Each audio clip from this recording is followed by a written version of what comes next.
Mina nginokuhlala ngibuye ngibuza ukuthi le gang ecula umaskandi ubudoda bayo buhambe buphelele kuphi? Nginokuyibuza ithi le gang ecula umaskandi ubudoda bayo buhambe buphelele kuphi? Mhlawumbe ukuphendula-ke embuzweni wakho mfowethu, wena ofisa ukubuza ukuthi ngihlanganaphi nomaskandi, kungani ngikhuluma kanje ngomaskandi, wena ohlezi ubheka ukuthi mina mangiphawula bekungamele ngiphawule. Mina ngisebenze kumaskandi from 2011, ngina 14 years ngisebenza ngomaskandi, ngafakwa kumaskandi ngifakwa umjikijelo. Ngingomunye wabantu kwi-top 10 yabantu abanendima enkulu edlalwa kumaskandi, nami ngikhona kulowo top 10. Nginama-artist akwi-top 10 when it comes to success engibe nesandla as an advisor, ngaphinde ngasebenza nabo, ngaphinde ngaproducer best album Ashama Platinum. Okunye ukuthi asikuvezi futhi angikhulumi ngakho, kodwa sengikuveza ukuthi ngikuphenduleke wena onalo mbuzo.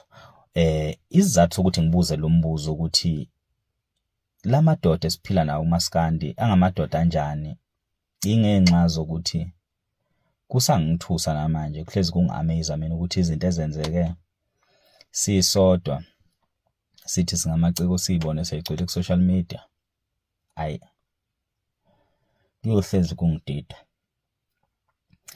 Akwenzi nje umqondo, akwenzi umqondo ukuthi ubani kunaleya group eyigcwele kakhulu bo. Leya group yayigcwele into eyisicefe ecikayo, leya group eyigcwele and also ngiya-understand ukuthi kungani umfoko amanqele asithatha isinqumo sokuthi yena izinto uzenza yedwa.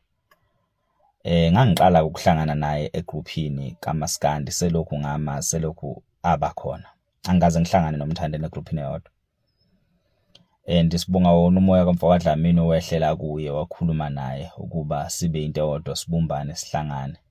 Kodwa ngiphinde ngugxeke lo moya kaMfoko Dlamini owehlela ku-SK ukuthi ukuba wehlanga lowo moya, ngoba ukwehla kwalowo moya wamenza ukuthi adedele izandla, relax, kanti kuhlezi kunabantu abamgada ukuthi ashelelele.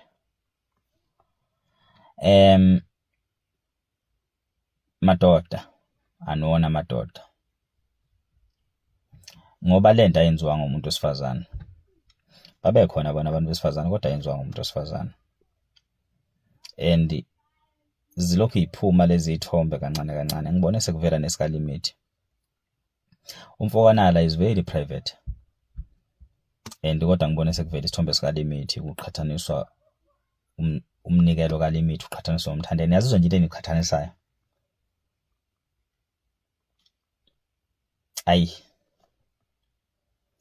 Hayi ingane zakwethu, kubi phela ngoba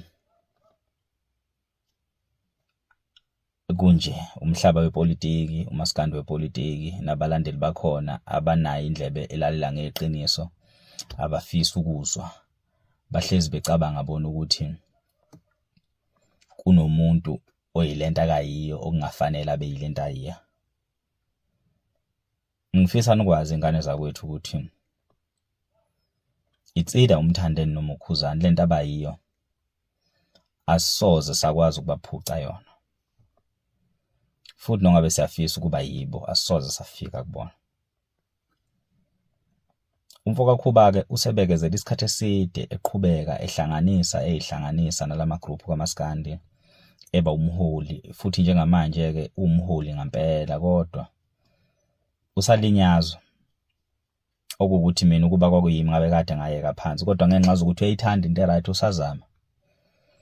Angazi ukuthi asemangaka ama-group ehlanganyela bona, kodwa ekugcineni kuphunywe nayo iqhubu. Right now kuphunywe nayo iqhubu ngento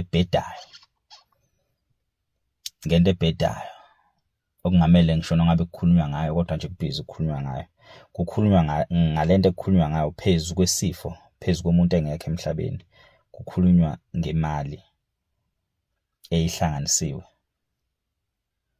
Namhlanje kuhlangana abantu left na right ukukhuluma ngalezo zinto lezo. Uyazi ukuthi bonke labantu lezi zinto abayikhulumayo abayithathele emoyeni. Lezi zinto zikhulunywa abantu abazithatha from kulama group sihlangene kuona, because kunabantu abangayi-understand ukuthi yini brand, because abawona ama-brand, bazama ukuba ama-artist akuvuma kuhlangana. So therefore they always try by all means ukukhuphuka ngabanye abantu by ukuthi bebadonsele phansi. Madoda, nisekude ukuthi niba madoda uma nizothatha nifaka ipolitiki nala kumele khona niba abantu. Ubuntu nje empilweni buyiyona yonke into. And umkhuba wami-ke mina ngiyasikhohlwa isitha ukuthi siyingozi kangakanani makumele ngiphile ngisiphilele noma ngiphilele abanye abantu. Mina ngiyakwazi ukuphila ngiphilela umuntu ngethemba lokuthi uzo-understand ukuthi isimo sikuphi njengamanje sisesililweni siyakhala. So ngisuke nginganakile khona umuntu ophethe induku lwayo. Ngisuke ngikhala. Kusekunzima-ke manje nokukhala, sesokhala sivula ihlelo lodwa because kunabantu esithi sikhala bona abakhali njengoba bela abekho ngalento esihlangene ngayo la. Bona bezwe ngokwabo. Ubabona noma kuthiwa akusukuma amaciko kube yibona phambili ukudlula amaciko. Uvela ubone ukuthi wena you don't even qualify kube niyiciko. Kodwa ngokuba siyakwazi ukhona la ebucikweni uyafisa, kodwa lento ayikho kuwe, kodwa nakho phakathi kwethu sikuyeke ngoba siyabona ukuthi all you do you just chasing clouds. You chasing ama cloud even emncwabeni, you chasing ama cloud even nangezinto ezisensitive, you chasing ama cloud nangezinto eyidinga wena ukuthi ube umuntu. Ingakho uma umuntu obuyazikhohlwa ukuthi umuntu ugcina uphenduka kuba isilwane. Nisazoba izilwane ke madoda uma ningezosebenzisa lokho enakuphiwa uNkulunkulu okuyikhono lweni ukuthi nibe sendaweni efanele, kodwa nisebenzise ukudicelela amagama nezithunzi zabanye abantu. Ayiqali lento isinesikhathi eside yenzeka. Ngiyafisa ukuthi obaba abadala beyikhuza ukuthi uma besafisa amaciko ahlangane kulekelelwane, ngoba njoba kushoniwe nje kaDlamini isifo asiqali kaZulu, sisazophinda futhi isifo sifike kaZulu, sisazodingana. u10 kamthandeni ngolunye usuku sisazodinga, no10 kakwazi ngolunye usuku sisazodinga, kodwa ngendlela esenza ngakhona siyahlipiza. Into enhle siyakwazi ukuyiqeda iphele nya inhle. Akuqali ukuphela kwento enhle la kuMaskandi. Seziningi izinto ezinhle iphela ziqedwa amaxoki aphakathi kwethu.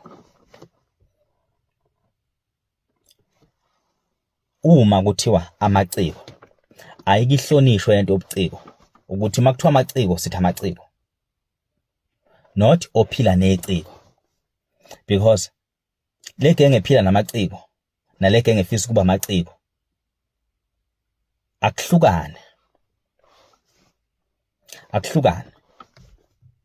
Ubafica emncwabeni beveza izandla bebhabhayisa, ubone ukuthi we owana B bebanga itraffic la endleleni, bejabulela ukuthi bona bayajatshulelwa. Ubone ukuthi ayikho lento le. Lento ufuna ukuzobukwa lo la. Sibangela itraffic lo. Usafisa akayazi lento.